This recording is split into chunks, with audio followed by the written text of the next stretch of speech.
Hello everyone, welcome to Nepal online school. आज हामी human resource प्लानिङको बारेमा डिस्कस गर्न गइरहेका छौँ हैन। हामी अहिले बीबीएस सेकेन्ड इयर हाम्रो ह्युमन रिसोर्स म्यानेजमेन्टको हामी च्याप्टर 2 मा छौँ र अब प्लानिङ हैन। प्लानिङ भनेको चाहिँ के हो त?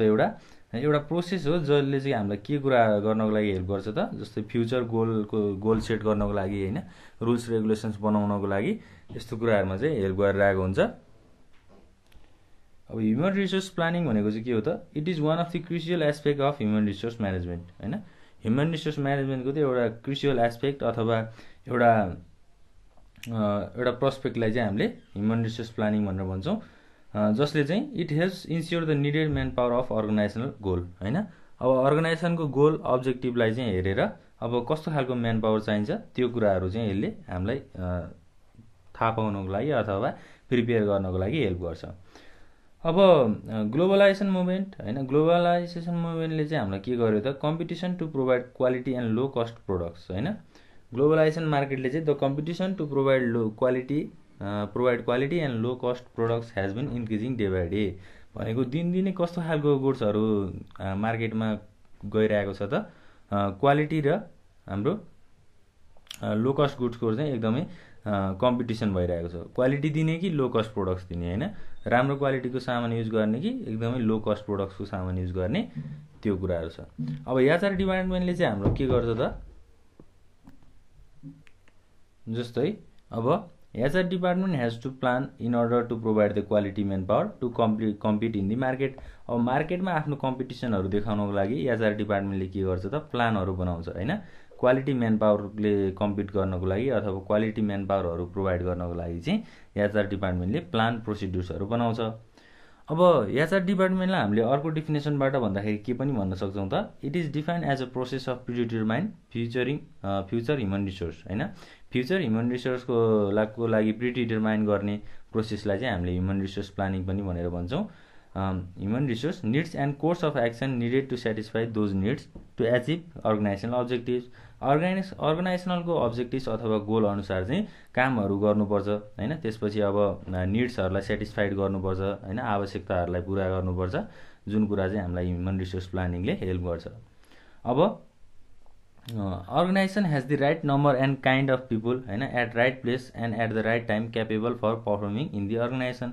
अब अर्गनाइजेसनमा के हुन्छ त? यो हाम्रो ह्युमन रिसोर्स प्लानिङले चाहिँ के कुराहरू इन्स्योर गर्छ अथवा के कुराहरूलाई हेल्प गर्छ त भन्दा, अर्गनाइजेसन हेज राइट नम्बर हैन, राइट नम्बर छ कि छैन। त्यसपछि काइन्ड अफ पिपुल भनेको अर्गनाइजेसनको अब्जेक्टिभ्स अनुसार त्यो खालको म्यान पावरहरू छ कि छैन हैन, राइट प्लेसमा छन् कि छैनन् र राइट टाइममा चाहिँ उनीहरू क्यापेबल छन् कि छैनन् काम गर्नको लागि, त्यो कुराहरू चाहिँ हामीलाई डिटरमाइन गर्नको लागि हेल्प गर्छ। अब यहाँ ह्युमन रिसोर्स प्लानिङ भनेको एउटा ठुलो ब्रोड कन्सेप्ट हो हैन। ह्युमन रिसोर्स प्लानिङले चाहिँ हामीलाई धेरै कुराहरू थाहा पाउनको लागि मद्दत गर्छ। एउटा अर्गनाइजेसनमा हुने सबै खालको प्लानिङ हैन, सबै खालको हाम्रो अर्गनाइजेसन अब्जेक्टिभ्सहरू सेट गर्नको लागि अर्गनाइजेसनको मिसन के हो हैन, भिजन के हो, त्यसपछि अब एउटा स्ट्र्याटेजिक अप्रोच अथवा स्ट्र्याटेजिक टेक्निक भनौँ हैन, काम गर्नको लागि एउटा स्पेसियल टेक्निकहरू फर्मुलेट गर्नलाई पनि हाम्रो ह्युमन रिसोर्स प्लानिङले चाहिँ हेल्प गरिरहेको हुन्छ। ल अब ह्युमन रिसोर्स प्लानिङको चाहिँ हाम्रो अब्जेक्टिभ्सहरू धेरै नै हुन्छन् हैन। ह्युमन रिसोर्स प्लानिङले मेन कुराहरू भनेको अब human resource planning is a complex and continuous process which helps to determine the manpower recruitment भनेको एउटा कम्प्लेक्स र कन्टिन्युअस प्रोसेस हो जसले चाहिँ के गर्छ त? म्यान पावरको रिक्वायरमेन्टको लागि चाहिँ त्यो कुराहरू डिटरमाइन गर्न अथवा म्यान पावर रिक्वायरमेन्ट कति छ अर्गनाइजेसनमा हैन, त्यस्तो कुराहरू थाहा पाउनको लागि हेल्प गर्छ। अब के कुराहरू एम गर्छ त ह्युमन रिसोर्स प्लानिङले? ह्युमन रिसोर्स प्लानिङको मेन अब्जेक्टिभ चाहिँ के हो त हैन? जस्तै फर्स्ट नम्बरमा छ, फर्स्टमा balancing demand and supply of workers भनेको कुनै पनि काम गर्ने वर्कर्सहरूको चाहिँ डिमान्ड र सप्लाई के कस्तो छ त्यसलाई ब्यालेन्स गर्ने काम ह्युमन रिसोर्स प्लानिङले गर्छ। त्यसैगरी सेकेन्डमा छ controlling cost of human labour. Human लेबरको लागत कति हो, कस्ट कति हो, खर्च कति हुन्छ, त्यो कुराहरू पनि कन्ट्रोल गर्नको लागि हेल्प गर्छ। त्यसैगरी थर्ड नम्बरमा फर्मुलेट पोलिसिज हैन, पोलिसिज अन ट्रान्सफर सक्सेसन, त्यसपछि रिलोकेसन अफ म्यान पावर हैन, पोलिसिजहरूलाई फर्मुलेट गर्ने, पोलिसिजहरू बनाउने, त्यसपछि अब ट्रान्सफर गर्ने हैन, त्यसपछि रिलोकेसन अफ म्यान पावर भनेको म्यान पावरहरूलाई कुन ठाउँमा युज गर्ने भन्ने कुराहरू फर्मुलेसन गर्नको लागि हेल्प गर्छ। त्यसैगरी अर्को फोर्थ पोइन्टमा छ insuring right kind of people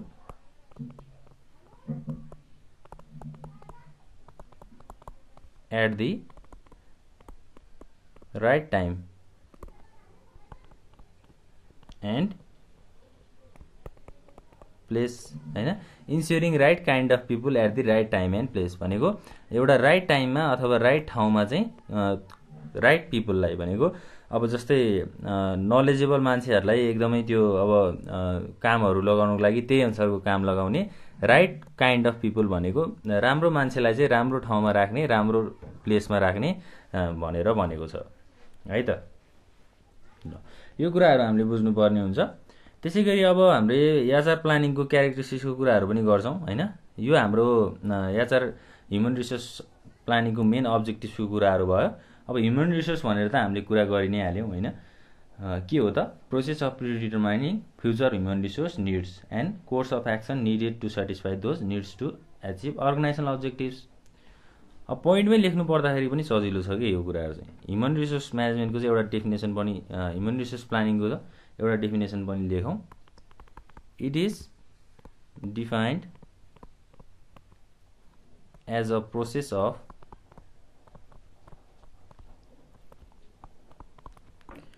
प्रिडिटरमाइनिङ भनेको पहिल्यै सेट गर्ने भनेर भनेको future human resources needs and course of action needed to satisfy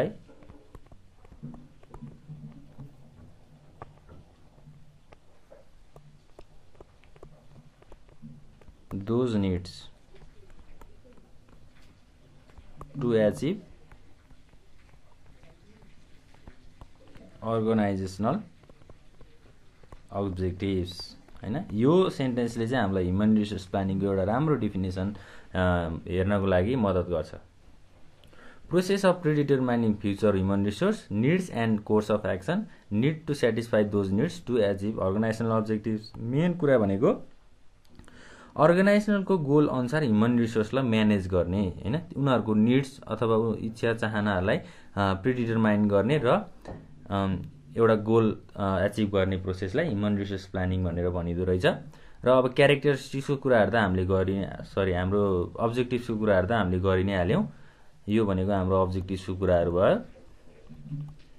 ल अब हामीले कुरा गर्ने टपिक भनेको क्यारेक्टरिस्टिक्स अथवा फिचर्स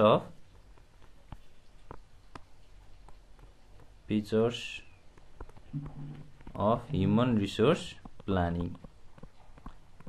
अब ह्युमन रिसोर्स प्लानिङको फिचर्सहरू चाहिँ के कस्ता हुन्छ त? जस्तै फर्स्टमा आउँछ फ्युचर ओरिएन्टेड। फ्युचर ओरिएन्टेड भनेको फ्युचरलाई हेर्ने हैन, फ्युचरमा कस्तो खालको एक्सनहरू गर्न सकिन्छ, कस्तो खालको कामहरू आउन सक्छ त्यो कुराहरूलाई एउटा भिजुअलाइज गर्ने र फ्युचर ओरिएन्टेडको हिसाबमा चाहिँ प्लानिङ गर्ने प्रोसेसलाई हामीले फ्युचर ओरिएन्टेड भन्छौँ। अब it is clear that human resource planning is prepared to assess the future requirement of manpower in the organization. अर्गनाइजेसनमा चाहिने फ्युचरमा चाहिने म्यान पावरहरूलाई हाम्रो प्रिपेयर गर्ने प्रोसेसलाई नै हामीले ह्युमन रिसोर्स प्लानिङ भन्ने हो हैन।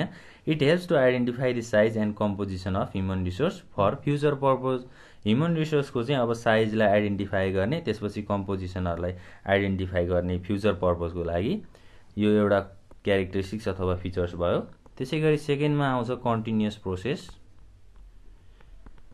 अब कन्टिन्युअस प्रोसेस भनेको चाहिँ के हो त? ह्युमन रिसोर्स भनेको चाहिँ एउटा कन्टिन्युअस प्रोसेस हो भनेर हामीले अगाडिदेखि नै बुझेका थियौँ।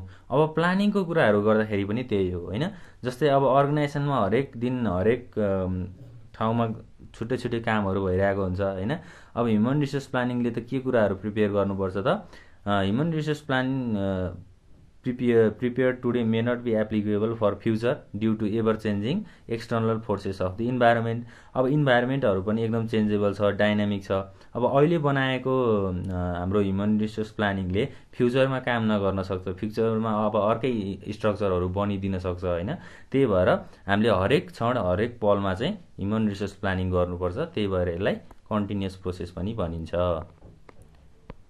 त्यसैगरी अब थर्डमा जाउँ। थर्डमा चाहिँ के भन्न सकिन्छ त, optimum utilisation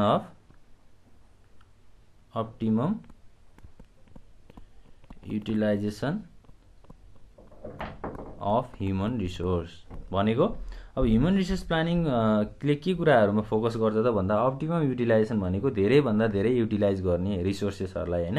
it checks how the employees are utilized in a productive manner भनेको इम्प्लोइजहरु प्रोडक्टिभ म्यानरमा कसरी कामहरु गरिरहेका छन्, कसरी उनीहरुले युटिलाइज गरिरहेका छन् आफ्नो टाइमहरुलाई भनेर चेक गर्ने प्रोसेसलाई ह्युमन रिसोर्स प्लानिङले फोकस गर्छ। It also identifies employees existing capabilities and future potentialities हैन। अब त्यो इम्प्लोइले चाहिँ फ्युचरमा गएर कस्तो खालको कामहरु गर्न सक्छन्, उनीहरुको त्यो क्यापेबिलिटिजहरुलाई पनि आइडेन्टिफाई गर्ने प्रोसेसलाई हामीले ह्युमन रिसोर्स प्लानिङको रूपमा अब optimum utilisation of human resource भनेर भन्न सक्छौं। अब त्यसैगरी फोर्थमा जाउँ। फोर्थमा के छ त, right kind and numbers. Right kind and numbers भनेको चाहिँ के हो त, the right number and kind of people at the right time and place who are capable for performing the required jobs in the organization भनेको human resource प्लानिङले चाहिँ हामीलाई right number कति अमाउन्टमा इम्प्लोइजहरु छन् अथवा स्टाफहरु छन् र राइट काइन्ड भनेको कुन ठाउँमा हैन कस्तो खालको बिहेभियरहरु सो गरिरहेका छन्, उनीहरुले कामहरु कसरी गरिरहेका छन् भन्ने कुराहरुलाई आइडेन्टिफाई गर्ने अथवा डिटरमाइन गर्ने प्रोसेसलाई हामीले राइट काइन्ड एन्ड नम्बर्स भन्छौं। It also assesses the future requirement of manpower for organizational objectives. यो कुराहरुले चाहिँ के गर्छ त, फ्युचरमा अब अर्गनाइजेसनल अब्जेक्टिभ अनुसार म्यान पावरहरु कति चाहिन्छ, रिक्वायरमेन्टको कुराहरु पनि हामीलाई थाहा पाउनलाई मद्दत गर्छ। अब बी नम्बरमा जाउँ हामी। पाँचौंमा के छ त, डिटर्मिनेसन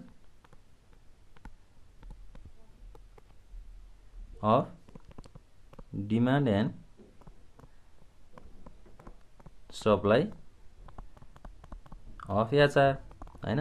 अब एचआरले चाहिँ अब के हुन्छ त, ह्युमन रिसोर्स प्लानिङले चाहिँ के गर्छ त, it is a process of determining demand for and supply of human resource in the organisation.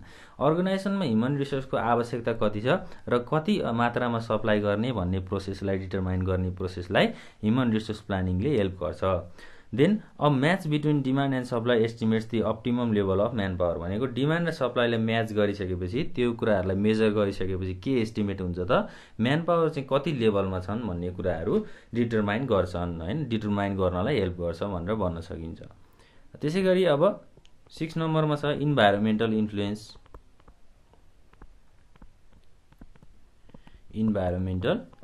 Influence. अब ह्युमन रिसोर्स प्लानिङ चाहिँ के कुराबाट एफेक्टेड छ त, इन्भाइरोमेन्टल चेन्जबाट एफेक्टेड छ हैन। ह्युमन रिसोर्स प्लानिङ चाहिँ हाम्रो इन्भाइरोमेन्टल चेन्ज भए अनुसार अप टु डेट हुनुपर्छ अथवा अपडेटेड हुनुपर्छ। जस्तै अब अहिले गरेको ह्युमन रिसोर्स प्लानिङले 2 वर्ष पछाडी चाहिँ त्यही प्लानिङ अनुसार काम नगर्न सक्छ। त्यो बेलासम्म त के भइसक्न सक्छ त, अब इन्भाइरोमेन्टहरु चेन्ज भइसक्न सक्छ। त्यस्तो कुराहरुले एफेक्ट गरिरहेको हुन्छ। त्यसैगरी अब 7 नम्बरमा के छ त, रिलेटेड टु कोर्पोरेट प्लान हैन। अब हामीले के भन्न सक्छौं त, it is an integral part of the overall corporate plan of the organization हैन। It can be formulated at strategic, tactical and operational plan. Corporate प्लानको हाम्रो मेन तरिका हैन, फर्मुलेट गर्ने तरिका भनेको के हो त, एउटा फर्स्टमा आउँछ स्ट्र्याटेजिक प्लान, त्यसपछि ट्याक्टिकल प्लान र अपरेसनल प्लान हैन। प्लान भनौं अथवा लेभल भनौं, हाम्रो कोर्पोरेट प्लानको आधारमा पनि हाम्रो ह्युमन रिसोर्स प्लानिङले काम गर्छ। त्यसैगरी अर्को 9 नम्बरमा छ a part of total HRM system हैन। एउटा पार्ट हो, टोटल एचआरएम सिस्टमको ह्युमन रिसोर्स प्लानिङ चाहिँ एउटा टोटल पार्ट हो भनेर पनि हामीले बुझ्न सक्छौं।